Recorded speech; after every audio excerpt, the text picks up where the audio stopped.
जय हिंद छात्रों, आपका अपना यूट्यूब चैनल ज्ञान गंगा एजुकेशन में स्वागत है। आज हम पढ़ने जा रहे हैं बीएड अंतिम वर्ष के अंतर्गत सामाजिक विज्ञान अध्ययन 2 को पढ़ने जा रहे हैं। के अंतर्गत आज जानेंगे सामाजिक अध्ययन के अध्यापकों के गुण एवं विशेषताएं कि किस प्रकार सामाजिक अध्ययन के जो अध्यापक होते हैं उनके क्या क्या गुण होने चाहिए और क्या क्या विशेषताएं होनी चाहिए।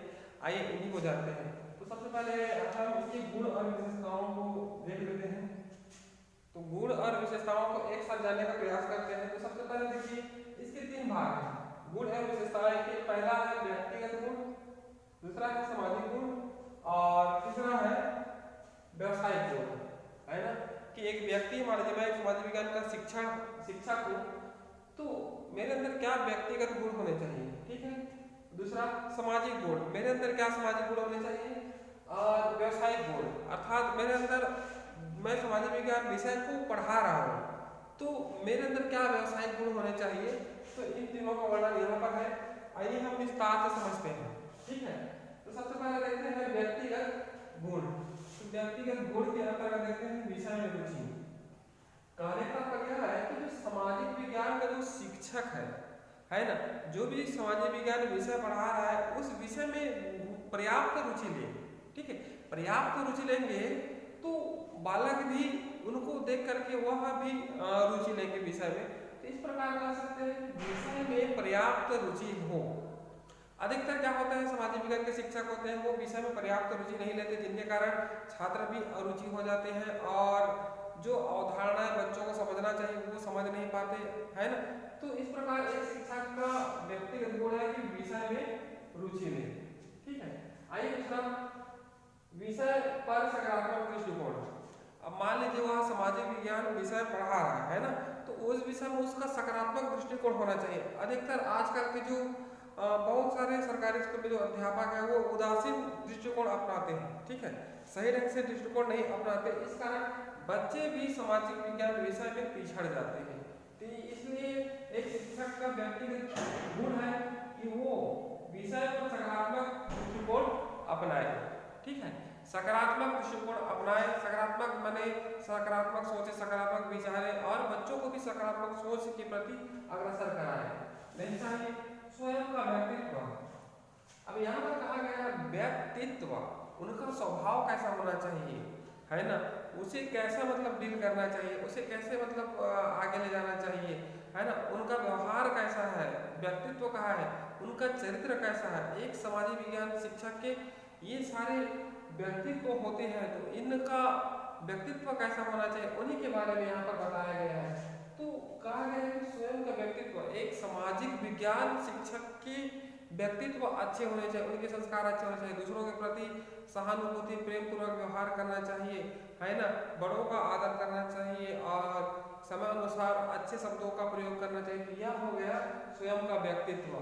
आइए चलते हैं साधन संपन्नता। अब यहाँ पर कहा गया है साधन संपन्नता, अर्थात जैसे वो सामाजिक विज्ञान शिक्षक कक्षा में आ रहा है पढ़ाने के लिए, तो पर्याप्त साधन लेकर आ रहा है कि नहीं आ रहा है। अगर पर्याप्त साधन लेकर के कक्षा में आ रहा है पढ़ाने के लिए तो बच्चे भी समझने में उनको आसानी होती है ना, जिसको हम टीचिंग एड कहते हैं या आवश्यक शिक्षण सामग्री।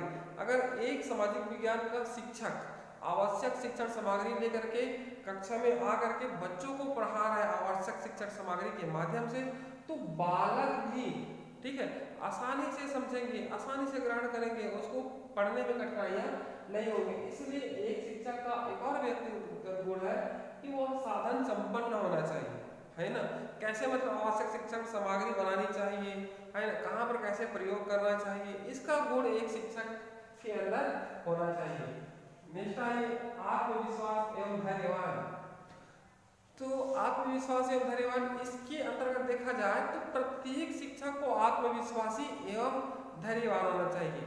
धैर्यवान का तात्पर्य समय अनुसार, है ना, समय अनुसार अपने आप को डाले और परिस्थिति के अनुकूल व्यवहार करे, ये होता है धैर्यवान, ठीक है। और कहा है आत्मविश्वास, हमेशा आत्मविश्वास ऊंचा होना चाहिए, ठीक है। मनोबल बोलते हैं जिसको, वो ऊंचा होना चाहिए। जितना ज़्यादा हमारा मनोबल ऊंचा होगा उतने ही ज़्यादा हम उस विषय पर कॉन्फिडेंस के साथ कह सकते हैं, विश्वास के साथ कह सकते हैं, आत्मविश्वास के साथ बच्चों के सामने बोल सकते हैं। तो ये हो गया आपका आत्मविश्वास। एक शिक्षक का एक और व्यक्तिगत गुण है कि वह आत्मविश्वास से परिपूर्ण होना चाहिए, है ना, ताकि बच्चे को पढ़ाने के लिए जाए तो पूर्ण आत्मविश्वास के साथ पढ़ाए, जोश होना चाहिए, उत्साह होना चाहिए। ये सारे गुण एक शिक्षक के अंदर व्यक्तिगत गुण होने चाहिए। आइए चलते हैं नेक्स्ट, उत्तम स्वास्थ्य। अब यहाँ पर कहा गया उत्तम स्वास्थ्य, ठीक है, अगर वह व्यायाम, योग इत्यादि कर रहा है तो वह उत्तम स्वास्थ्य से परिपूर्ण होगा, ठीक है। इनके साथ साथ कहा गया है अर्थ महोदय है कि स्वस्थ मस्तिष्क, स्वस्थ शरीर में स्वस्थ मस्तिष्क का विकास होता है। स्वस्थ शरीर में स्वस्थ मस्तिष्क का विकास होता है।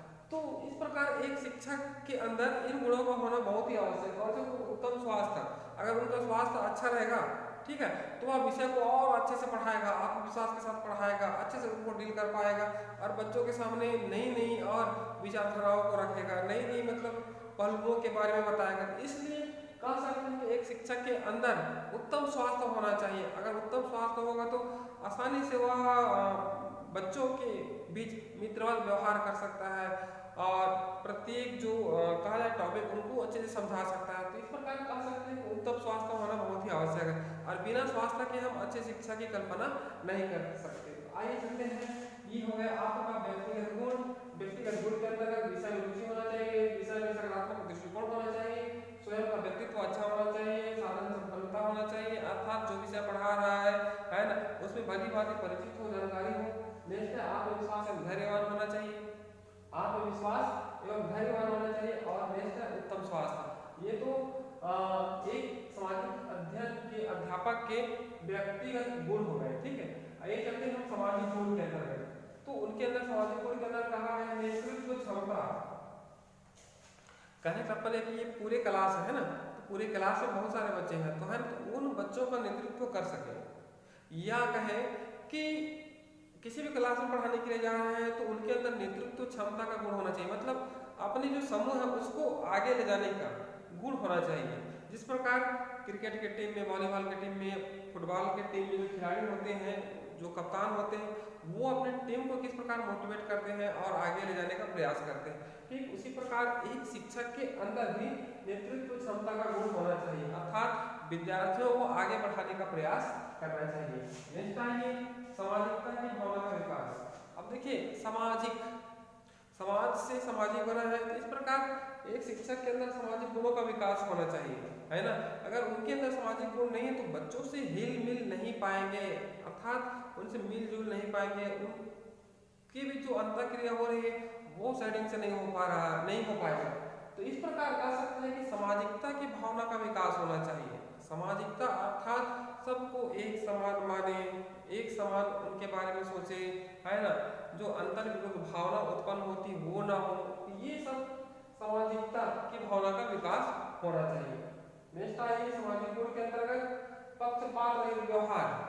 अब कक्षा में बहुत सारे बच्चे हैं, है ना, तो उन बच्चों के सामने, है ना, पक्षपात रहित व्यवहार करना चाहिए, किसी के साथ भेदभाव नहीं करना चाहिए, ठीक है। एक सामाजिक विज्ञान शिक्षक के सामाजिक गुण इस प्रकार है, ठीक है। और प्रत्येक शिक्षक को, न कि सामाजिक विज्ञान शिक्षक को, है ना, प्रत्येक शिक्षक को विद्यार्थियों के साथ पक्षपातपूर्ण व्यवहार नहीं करना चाहिए। लेकिन दुर्भाग्यवश आज जितने भी विद्यालय हैं उसमें अपना कोई प्रिय मतलब छात्र होता है ना, अपना ये होता है, अपना प्रिय छात्र होता है, जिनको वो ज़्यादा तवज्जो देते हैं, उनको ज़्यादा मान्यता देते हैं।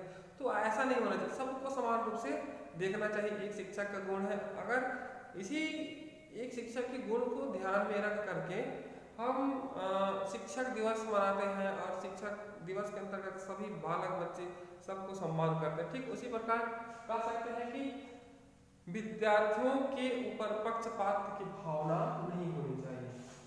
नेक्स्ट है न्यायप्रियता। जिस प्रकार एक राजा जनता का प्रतिनिधित्व करता है, ठीक उसी प्रकार एक शिक्षक क्लास के सारे बच्चों का प्रतिनिधित्व करता है और वहाँ पर शिक्षक न्यायप्रिय होना चाहिए, ठीक है। दोनों तरफ मान लीजिए कुछ झगड़े हो रहे हैं तो दोनों के विचारों को सुन करके अपना विचार देना चाहिए और निष्पक्ष न्याय करना चाहिए, ठीक है।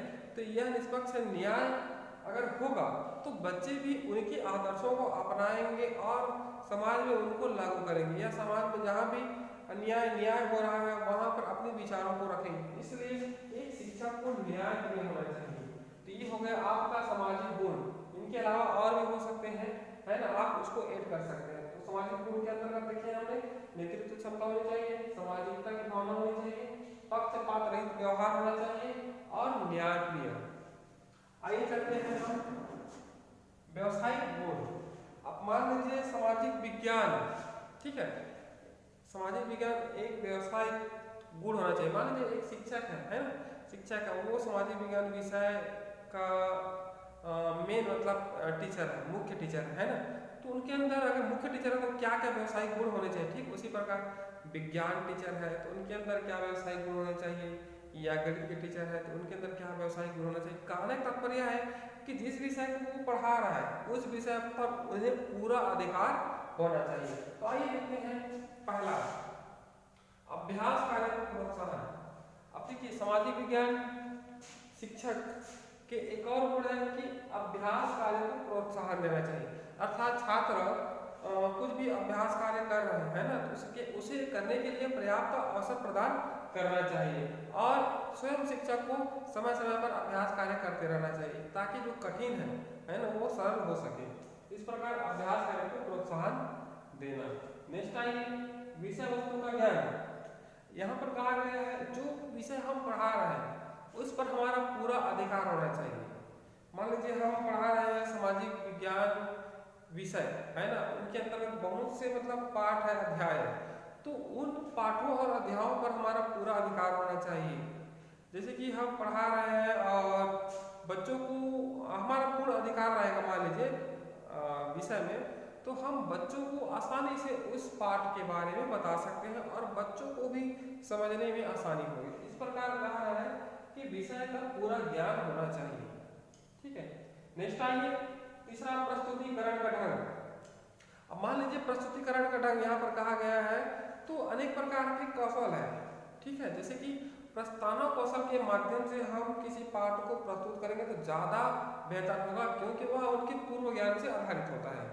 जो प्रस्तावना कौशल होता है बालक के पूर्व ज्ञान से संबंधित होता है। इसलिए हम अगर कक्षा की शुरुआत करना चाह रहे हैं या विषय की शुरुआत करना चाह रहे हैं या किसी पाठ की शुरुआत करना चाह रहे हैं तो प्रस्तावना कौशल का उपयोग जरूर करना चाहिए। साथ ही साथ किसी कहानी, कविता इत्यादि के माध्यम से हमें प्रकरण तक पहुंचना चाहिए। ठीक है, और जो हम विषय पढ़ा रहे हैं उसको चुटकुले के माध्यम से या अन्य किसी माध्यम से ऐसे रोचक ढंग से प्रस्तुत करना चाहिए ताकि बच्चों को मजा आए, आज कुछ नया हो रहा है, आज कुछ नया सीखे हमने, इस प्रकार से उनके मन में भावना उत्पन्न हो। तो इस प्रकार कह सकते हैं कि प्रस्तुतिकरण का ढंग बहुत अच्छे होना चाहिए। नेक्स्ट आइए व्यक्तिगत विभिन्नता का ज्ञान। अब इनके अंतर्गत कहा गया है कि कक्षा में बहुत सारे बालक होते हैं, है ना, और बालकों में व्यक्तिगत विभिन्नता पाई जाती है। कोई अच्छा जानता है, कोई अच्छा नहीं जानता, कोई होशियार है, कोई थोड़ा सा कमजोर है ना, और किसी का मानसिक संतुलन सही नहीं है, किसी का अच्छा है। तो इस प्रकार कक्षा में व्यक्तिगत विभिन्नता पाई जाती है। तो उस व्यक्तिगत विभिन्नता को ध्यान में रखकर हमें अध्यापन कार्य करना चाहिए। तो यह भी एक गुण है, व्यवसायिक गुण। ठीक है, यह भी एक गुण है, व्यवसायिक गुण। आइए चलते हैं पांचवा विभिन्न शिक्षण विधियों का ज्ञान। अब देखिए विभिन्न शिक्षण विधियों का ज्ञान होना बहुत ही जरूरी है।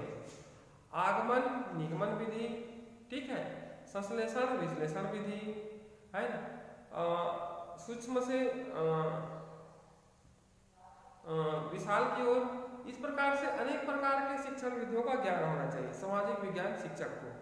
तो आइए चलते हैं नेक्स्ट गणित संबंधी प्रयोग एवं अनुसंधान में रुचि। अब कह रहा है कि सामाजिक विज्ञान के शिक्षक को केवल सामाजिक विज्ञान तक ही सीमित नहीं होना चाहिए, उसे गणित संबंधी अर्थात गणित के बारे में जो शोध या अनुसंधान करना है उसके लिए भी तत्पर होना चाहिए, अग्रसर होना चाहिए। इस प्रकार से एक शिक्षक के व्यवसायिक गुण होने चाहिए। नेक्स्ट आइए सातवां बालकों की कठिनाइयों को समझना। अब इसके अंतर्गत कहा गया है कि बालक में अनेक प्रकार की कठिनाइयां होती हैं, है ना, तो उन कठिनाइयों को समझना और उनका निराकरण करना है।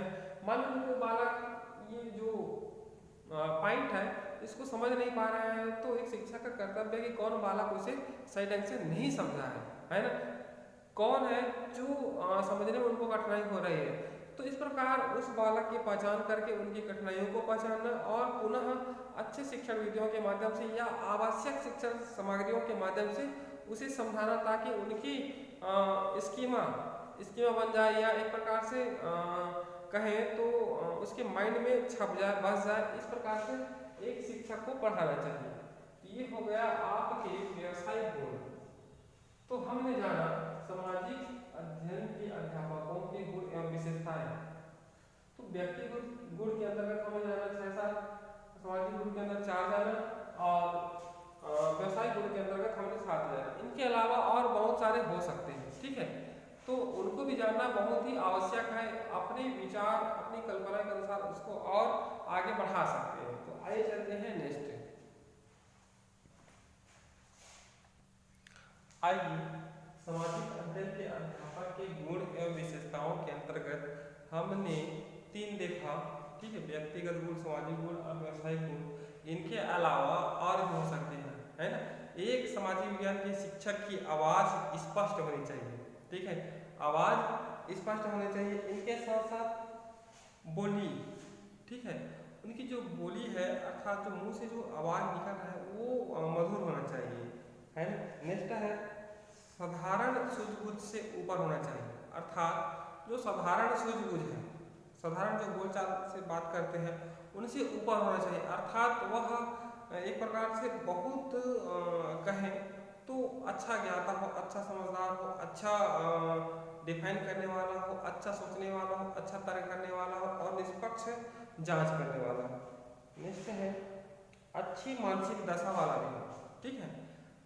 अक्सर करके सामाजिक विज्ञान के शिक्षक को अच्छी मानसिक दशा वाला होना चाहिए, अर्थात उनकी मानसिक स्थिति है वह अच्छा होना चाहिए, किसी प्रकार की और मानसिक बीमारियों से ग्रस्त तो नहीं है, है ना, इस प्रकार से होना चाहिए।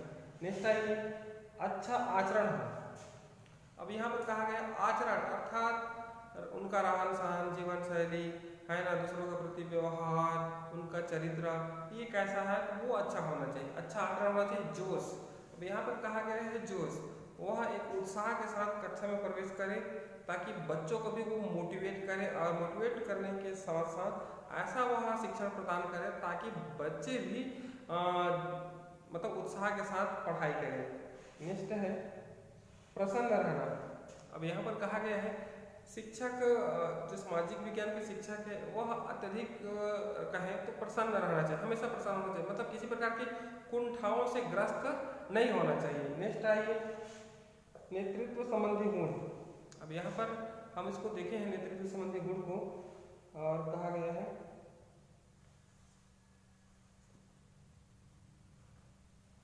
स्वयं के विषय में सुलझे हुए विचार। तो कहने का तात्पर्य है कि स्वयं के विषय में सुलझे हुए विचार, अर्थात जो हम विषय एक शिक्षक पढ़ा रहे हैं तो ऐसे सुलझे हुए विचारों को रखना चाहिए ताकि सभी बच्चे भी थोड़ा सा अपना विचार दे सके, साथ ही साथ ऐसे समस्याओं को बच्चे के सामने रखें ताकि बच्चे उस पर अपना विचार व्यक्त कर सकें। विविध रुचियाँ, अर्थात सामाजिक विज्ञान के जो शिक्षक है उनको कहें तो अनेक प्रकार के कार्यों में रुचि लेना चाहिए, है ना, संगीत में भी रुचि लेना चाहिए, मानचित्र वगैरह बनाने में रुचि लेना चाहिए, क्षेत्रीय भ्रमण में रुचि लेना चाहिए, अनेक कार्यों में रुचि लेना चाहिए। और नेक्स्ट है संवेगात्मक संतुलन, है ना, वह अपने संयोगों पर संतुलन बनाए, ठीक है, वह अपने संयोगों को संतुलित या नियंत्रित करे, यह एक मतलब सामाजिक विज्ञान शिक्षक के गुण होने चाहिए। आइए चलते हैं नेक्स्ट। आइए देखते हैं शिक्षक की व्यवसाय संबंधी आवश्यकता कि एक शिक्षक की व्यवसाय संबंधी आवश्यकता क्या क्या है। तो इसके पहले हमने जाना एक शिक्षक को पढ़ाने संबंधी क्या क्या आवश्यकताएं होती है, ठीक उसी प्रकार हमने विशेषता को जाना, तो विशेषता से संबंधित यह भी है लेकिन ये थोड़ा सा मिलता जुलता है, तो आइए जानते हैं इसी के बारे में। तो शिक्षक की व्यवसाय संबंधी आवश्यकता, एक शिक्षक जैसे कि वो अपने शिक्षक व्यवसाय को कर रहा है ना, तो उनको क्या क्या आवश्यकताएं हो सकती है, आइए इन्हीं आवश्यकताओं को समझते हैं। तो पहला है बच्चों में रुचि। एक शिक्षक का कर्तव्य है कि वह बच्चों के प्रति रुचि ले, और जो शिक्षक या जो व्यक्ति शिक्षकों बच्चों पर रुचि लेते हैं, जो व्यक्ति या जो शिक्षक बच्चों पर रुचि लेते हैं तो बच्चे भी उन पर रुचि लेते हैं। इसलिए कह सकते हैं कि एक शिक्षक का कर्तव्य है कि बच्चों में रुचि ले। दूसरा, मनोविज्ञान की जानकारी, अर्थात एक शिक्षक सामाजिक विज्ञान के शिक्षक कक्षा में पढ़ा रहा है या कोई भी शिक्षक कक्षा में पढ़ा रहा है तो बच्चों के बाल मनोविज्ञान की जानकारी होना चाहिए कि उन्हें क्या चाहिए, उनकी इच्छा क्या है, उन्हें मतलब किस ढंग से पढ़ाना चाहिए, इनका ज्ञान एक शिक्षक को होना चाहिए। तीसरा, समय अनुसार काम, शिक्षक को अपने टाइम के अनुसार अपने शिक्षण कार्य में पहुंचना चाहिए। इनके अनुसार हम समय रहते हुए भी जो पढ़ाने हैं उसके पहले हम पूर्व तैयारी कर लें। इस प्रकार कह सकते हैं कि समय अनुसार काम करें। समय के अनुसार कार्य करने से प्रत्येक कार्य आसानी से संपन्न हो जाता है। और कबीरदास जी ने कहा है कि काल करे सो आज कर, आज करे सो अब, पर में प्रलय होए कि बहुरी करेगा कब। इस प्रकार एक शिक्षक का कर्तव्य है कि समय अनुसार काम को करे। नेक्स्ट है बच्चों की व्यक्तित्व पर सम्मान। व्यक्तित्व का अर्थ है निजी बातों या निजी विचारों। इस प्रकार कहेंगे कि जो बच्चे हैं उनकी एक निजी विचार होती है, निजी अपना कहें तो उनका बात होती है ना, निजी अभिलाषाएं होती हैं, निजी अपना खुद का क्या कहें एक प्रकार से वायुमंडल होता है। तो कह सकते हैं कि उसका सम्मान करें, अर्थात जो बालक की निजीत्व है अर्थात अपनापन है उनका सम्मान करें। कि बालक का अपना विचार होता है किसी क्षेत्र के बारे में, किसी मित्र के बारे में, है ना, तो उनका सम्मान करें। साथ साथ है पांचवा, विधियों में निपुणता, अर्थात जो विधियां हम बच्चों को पढ़ा रहे हैं उसमें निपुण होना चाहिए। जैसे आगमन, निगमन, संश्लेषण, विश्लेषण, ये जो विधि पढ़ा रहे हैं उसमें निपुण होना चाहिए। नेक्स्ट है सहयोग की भावना को सरल है, प्रयोगात्मक दृष्टिकोण। तो शिक्षक का एक और मेन मतलब कर्तव्य है कि वो प्रयोगों के आधार पर बच्चों को पढ़ाए या सिद्ध करे, है ना, कि यह ऐसा होता है, इस प्रकार से करने से इसका परिणाम और अच्छा आएगा। इस प्रकार से प्रयोगात्मक दृष्टिकोण क्या करना चाहिए, रखना चाहिए शिक्षक को। नेक्स्ट है प्रश्न पूछने की निपुणता, है ना। प्रश्न विधि का आविष्कार सुकरात महोदय ने किया, ठीक है, सुकरात महोदय ने किया। तो प्रश्न जो पूछने की जो निपुणता है वो होनी चाहिए। जैसे कि हमने प्रस्तावना कौशल के माध्यम से हम प्रश्न को पूछ सकते हैं तो मजा आता है। इस प्रकार से सहगामी क्रियाएं मतलब सहयोग क्रियाएं, सामान्य साथ में, तो हम बच्चों के साथ सहगामी क्रियाएं करेंगे, है ना। बच्चे भी हमें समझेंगे, हम उनको समझेंगे, है ना, और प्रत्येक कार्य अच्छे से हो जाएगा, चाहे शिक्षण कार्य क्यों ना हो। नेक्स्ट आइए प्रजातांत्रिक दृष्टिकोण, ये तो इसके पहले पढ़ चुके हैं। धार्मिक और राजनीतिक धर्मों में स्वतंत्रता। अब देखिए विभिन्न धार्मिक समुदाय के लोग भारत में रहते हैं, है ना, विभिन्न राजनीतिक पार्टियां भारत में रहते हैं, तो उन भ्रमों में नहीं पढ़ना है। वह धर्म क्या कर रहा है, दूसरे धर्म का विचार क्या है, उस भ्रम में नहीं पढ़ना, हमें जो सही लगे उस पर चलना है, ठीक है। तो इसलिए स्वतंत्र होना चाहिए। किसको, शिक्षक को स्वतंत्र होना चाहिए, किसी एक पार्टी या किसी एक धर्म में उलझ कर नहीं रहना चाहिए। नेक्स्ट आइए 12वां, विषय पर अधिकार, सरल है। दैनिक तैयारी, अर्थात दैनिक अर्थात जो हम पढ़ाने जा रहे हैं उसके पहले तैयारी कर ले, या कहें कि प्रत्येक दिन कुछ न कुछ तैयारी करते रहे। नेक्स्ट आइए देशभक्ति की भावना, सरल है। और स्व-विश्लेषण, कहने का तात्पर्य है कि आज मैंने जो पढ़ा रहा है ना, कक्षा में पढ़ा रहा हूँ, उसका स्वयं का विश्लेषण करना चाहिए। ठीक उसी प्रकार जो सामाजिक विज्ञान के शिक्षक है ना, कक्षा में आए, बच्चों को पढ़ाए, बच्चे कितना जाने, है ना, आप कितना उसको पढ़ाने में कामयाब रहे, कितना समझाने में कामयाब रहे, उनका स्वयं विश्लेषण कर सकते हैं, या अन्य बातों पर भी आप कर सकते हैं। नेक्स्ट है ये योग्यता तथा अनुभव। तो ये तो होनी चाहिए एक शिक्षक के अंतर्गत, वह योग्य होना चाहिए और अनुभव भी होना चाहिए। तो ये हो गया आपका शिक्षक के व्यवसाय संबंधी आवश्यकता। आज के लिए बस इतना ही, तब तक के लिए धन्यवाद, जय हिंद।